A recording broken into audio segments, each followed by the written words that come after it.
Yeah. Hey.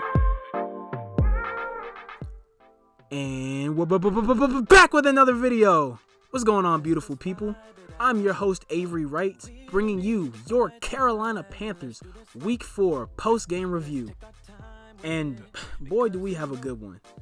Now, let me start off by saying I did not expect this outcome at all. And if you watched my last video, you knew I had Carolina losing this game. Like I said, if Teddy didn't show up, we were probably going to lose like 31-10. And I had us losing 31-17. But boy, was I wrong, and was I glad I was wrong. The Arizona Cardinals came into Bank of America Stadium at 1:00 p.m. on Sunday afternoon, October 4, 2020, to the bank, where they fell short to the home team Carolina Panthers 31-21. And what a game, man. That's all I can say. And let me talk about this team. This team has really shown flashes, and they've really gotten better with each game.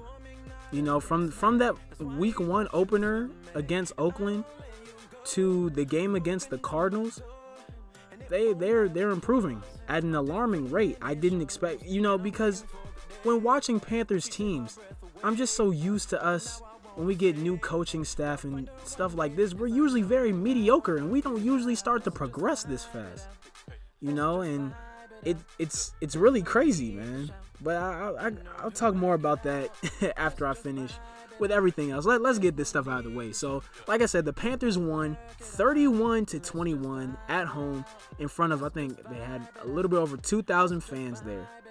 Now, let's start off with the defense. What a first half for this defense, man. This young defense led by Brian Burns. Well, technically, they were led in tackles by the rookie, Jeremy Chin. He had 8 tackles, but led on the defense by Brian Burns, even though Kawan Short is the captain. Kawan Short really hasn't been doing anything, but it's mostly been Brian Burns, Derek Brown, and those boys. In the first half, the Panthers only allowed 1 touchdown, and that touchdown only came off of a Teddy Bridgewater turnover. He threw an interception. I think he was trying to throw it to Ian Thomas, but Patrick Peterson undercut him, and he got the interception. It was a nice pick by Patrick Peterson. Salute to Patrick Peterson. I like him. He's a 10-year vet in the league. He came in that 2011 draft class with Julio Jones, AJ Green, Cam Newton, and Von Miller. So, again, salute to him, but we got the dub. And again, they only allowed 1 score in that first half. They were really shutting out the Cardinals. Now, in the second half, they started to pick up the pace a little bit. They scored 14 points in that second half, but overall they did a pretty good job. The only thing that I can really say that really killed the Panthers defense this game was the hurry up. When Cliff Kingsbury started to run the hurry up with Kyler Murray in that offense, it kind of threw the Panthers off, but that's usually how it goes. That's why teams run the hurry up, to throw them off course. But when they were just getting set, the Panthers had no problem with it. Kyler Murray went 24 for 31. He had 133 yards, 3 touchdowns, 1 turnover. It was a fumble. Kyler Murray, he played well. I mean, most of the touchdowns and one of the touchdowns wasn't really a garbage touchdown, but the last 2 were. And the passing yards, like I said, he only threw 133 yards. So a good job by this defense not letting this man get over the 200 yards. Because I think everyone else that's played against the Panthers this year, like Oakland and the Chargers and Tampa Bay, their quarterbacks have all gotten over 200 yards passing, but that's pretty good. But Kyler Murray did scramble over us, 78 yards on 6 carries, but hey, it's Kyler Murray. He's fast. What are you going to do about that? But the defense did a really good job of limiting Kenyon Drake, who only had 13 carries for 35 yards. And shout out to the DBs, man. DeAndre Hopkins only had 7 receptions for 41 yards. To be honest, that looks kind of bad if that was just a regular average receiver, but that's DeAndre Hopkins. Mind you, I believe DeAndre Hopkins has had over at least 120 yards in every game that the Cardinals have played this year. So salute to, I don't even think Dante Jackson was on it. I think it was Rasul Douglas. So shouts out to him. Dante Jackson played a pretty nice game too. He had a pass deflection and he was quick to the ball and quick to tackling. I will say this, the open field tackling did get better this game, but the only one that I saw that was pretty bad was, I think it was the touchdown to, was it Chase Edmonds? It was either, no, I don't even think he got the touchdown. He got a first down on like a 3rd and 9.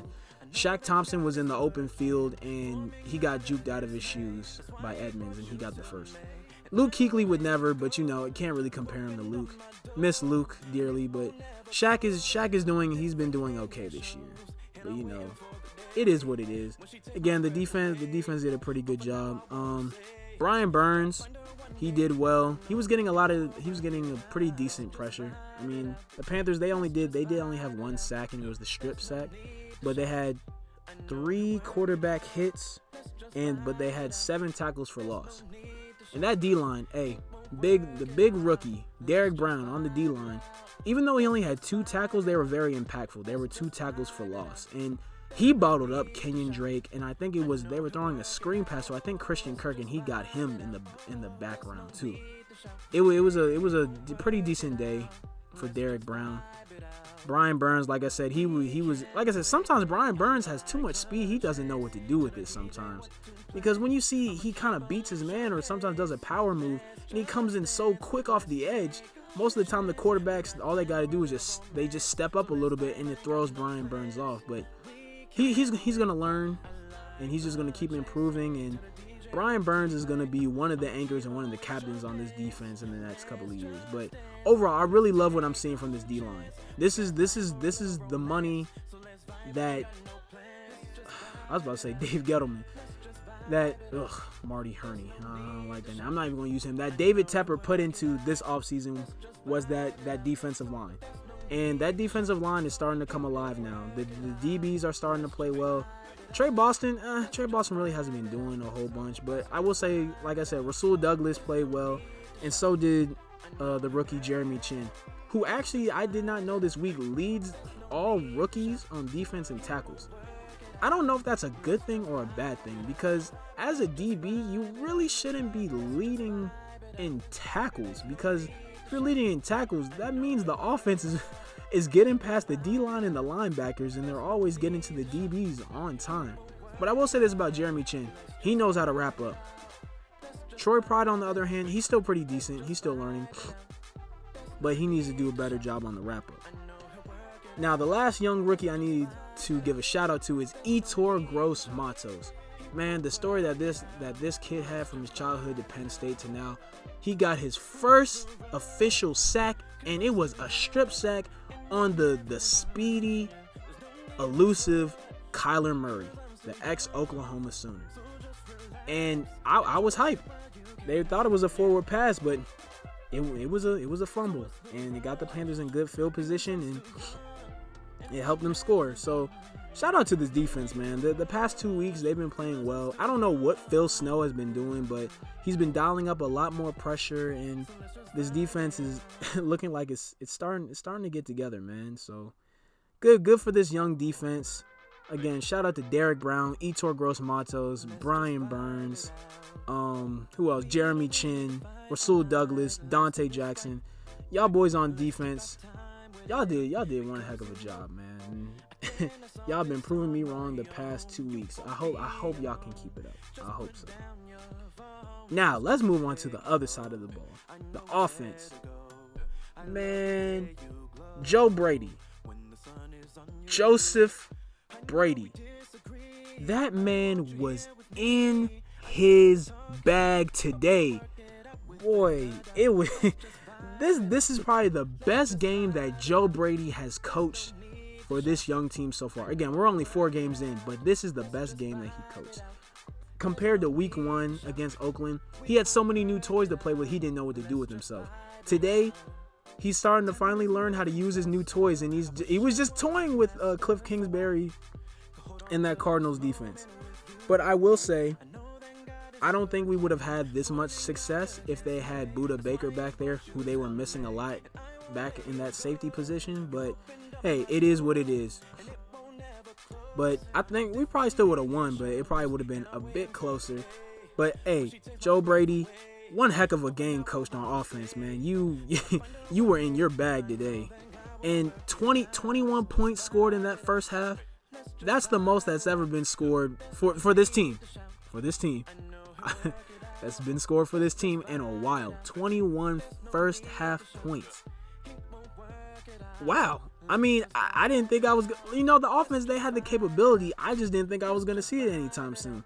And I got to give a special shout out to this man, Teddy Bridgewater. I've been on his case hard the past few weeks, but Teddy did a pretty good job today, man. 26 for 37, 308 yards, 3 touchdowns, 2 passing, 1 rushing, and 1 interception. And let's talk about his rushing touchdown. That man, because like I said, Teddy Bridgewater really isn't a quote-unquote elusive quarterback like Kyler Murray or a Lamar Jackson or a Cam Newton. He has a little bit, he got some wheels on him, but I didn't think he juked 3 defenders on his way to the end zone. I didn't think I would ever see that from Teddy Bridgewater because, he's kind of stoic. You don't really see that from Bridgewater. I was surprised, and all I could do after that play, I was just laughing. I was like, how did the Cardinals defense get juked out by Teddy Bridgewater? It's crazy. But hey, man, shout out to Teddy, man. He finally balled out, and he wasn't afraid to throw it down the field. That's what I've been telling this man to do for the past 2 weeks. Maybe he finally heard me, or maybe he was listening to this video or watching this video and was like, all right, I'm tired of this man Avery talking about me, man. I'm gonna just start throwing it down the field. And he was throwing darts. The ball's still a little wobbly, but they were getting open downfield. Like they were spreading the sugar and sharing the wealth on offense, man. Robbie Anderson led the way, 8 receptions, 99 yards. Now, before I continue, Robbie Anderson has been so amazing for the Panthers. I mean, again, he almost breaks 100 yards. Literally almost every game so far he's had over 100 yards.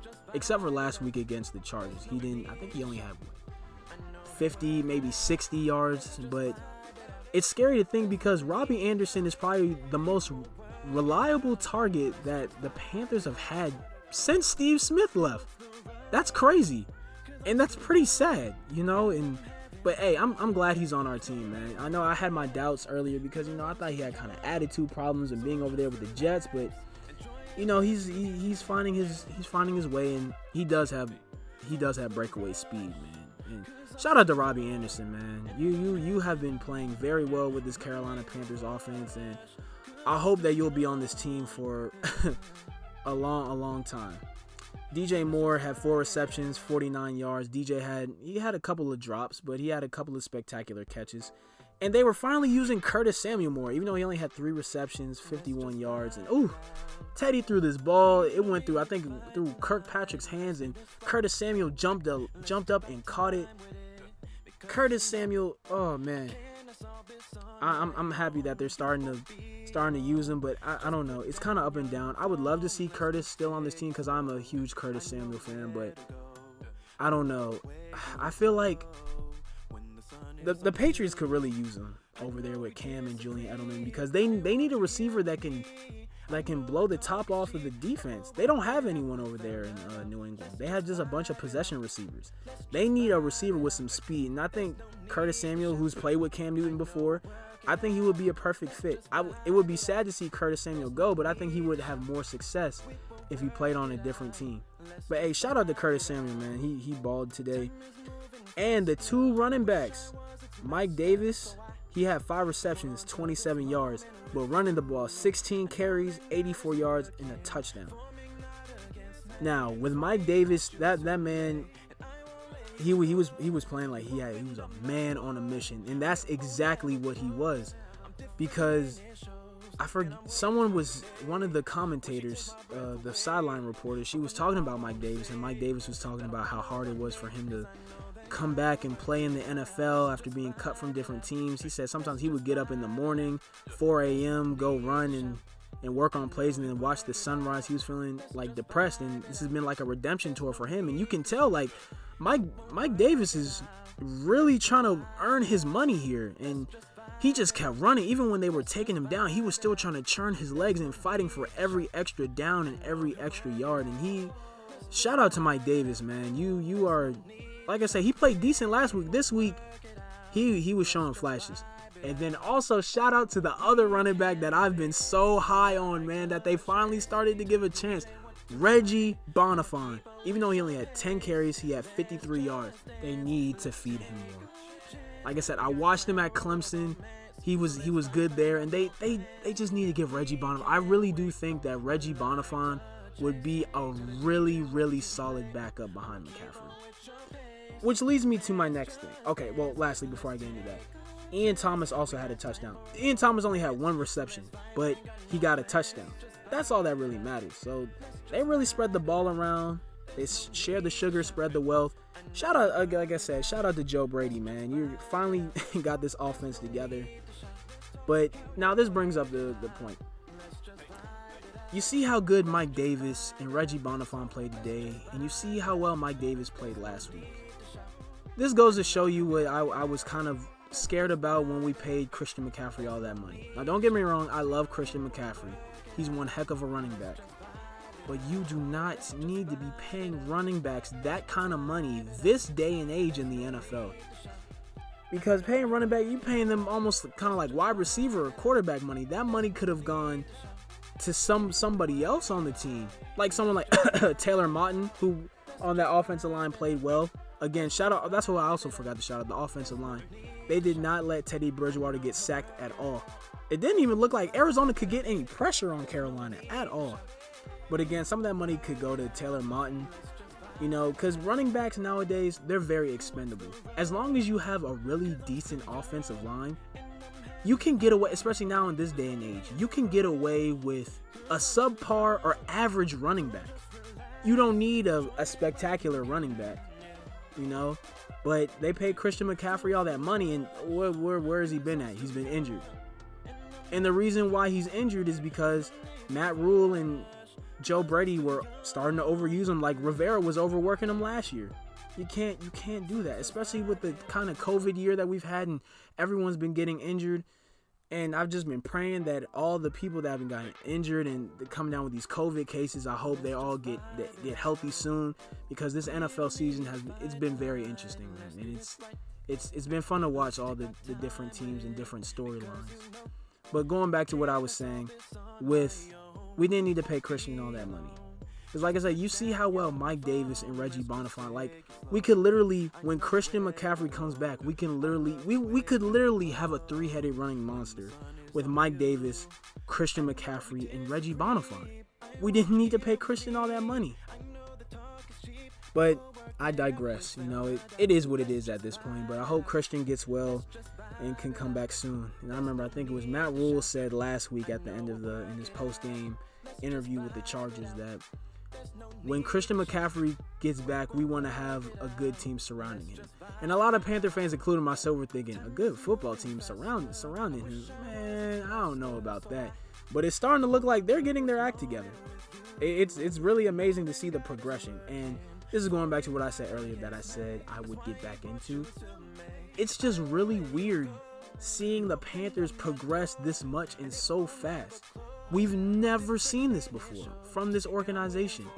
Like I said, heck, it took 3 years before Ron Rivera and Cam Newton were winning games consistently, let alone okay, well, I think they did win back-to-back games at the latter half of Cam's rookie year, but that's really about it. But it's been a while, and it really feels like when the coaching staff in the past, it always seemed like, especially during the Rivera era, it always seemed like they relied so much on the talent of Cam Newton on offense and Luke Kuechly on defense. It always felt like we were playing 1 versus 11.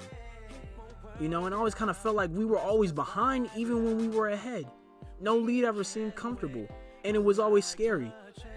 But now, with this new coaching staff with Matt Rule, Phil Snow, I still don't really like Phil Snow that much, but I'm going to give him credit. He's been doing well these past 2 weeks. And Joe Brady and the rest of the coordinators and team special teams coaches for wide receivers, running backs, all that, they've been doing a really good job of developing this young talent. And it doesn't feel like we're playing 1 on 11 anymore. it really feels like we're playing 11v11 now. And that's something that we haven't seen ever. I don't think we've ever seen that in Carolina Panthers history. Even going back to when we had Jake Delhomme, Kerry Collins, Chris Winkie, Matt Moore. You know, like, it's crazy. So, I don't know. You know, a lot of Panthers fans have been in a frenzy on Facebook and Twitter. You know, we've had a lot of delusional Panther fans that think we're going to the playoffs. They need to slow their roll. Slow your roll, buddy. We're not going to the postseason. I don't know about that. I feel like this Carolina Panthers team could probably win. That's 2 wins now. Probably 4 or 5 more wins max. And hopefully they could prove me wrong. You never know. But you know, we're kind of stuck. It's almost like we're kind of stuck in purgatory. It's like we're not a team that's gonna be great, but we're not a team that's probably gonna end up being really sorry and get a high draft pick. You know, I still think Teddy Bridgewater is a decent quarterback. I just don't think that we'll ever win a championship with Teddy. We need someone, a generational talent like, you know, it's like a Trevor Lawrence, a Justin Fields, or a Trey Lance. You know, a quarterback like that could get us to the Super Bowl and win it. But Teddy, I don't know. But, you know, anything is possible. You know, and a lot of Panther fans have been bickering online about the Matt Rule signing and Teddy Bridgewater. Everyone's been going crazy. But, hey, again, it's only been one game. We haven't even played any of the best teams in the NFL yet.